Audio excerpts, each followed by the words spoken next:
vaatame, mis siis nüüd Kiisu öö jooksul korda on saatnud. Kiisu, tšau! Kus sa oled mul? Koor on tühi, nagu me näeme. Toit on kõik ära söödud. Liivakastis on korralikult käidud. Oi, kui tubli. Aga kus ta on? Tema ei tule veel diivani alt välja. Kiisu, bonjour. Tule sinna.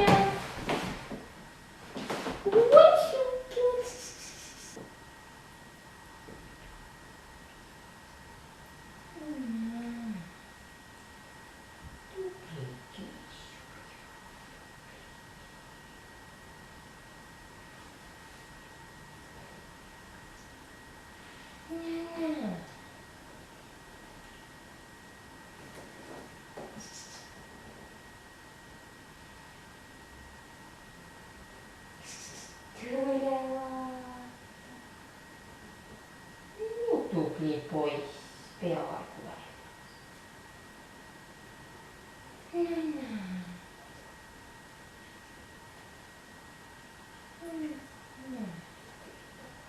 Joo.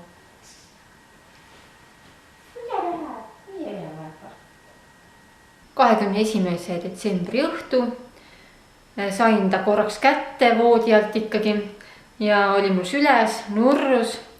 Andsin talle krõbinaid, sõi ilusti peo pealt, aga millegipärast minu salv rätiku peale ehmatas ära ja hüppas diivani jälle tagasi. Tema suuremat tumehalli sõpra, seda teist kassi ei ole enam väga ammu maja ees näha olnud. Muidugi ma jätkan neile toidu panemist. Mul on suu kassikarvu täis. Ta on õnneks parasiidi tõrje juba ära saanud. Aga jätkan küll sinna kindlasse kohta toidu panekut, aga mulle tundub, et selle toidu söövad ära tuvid.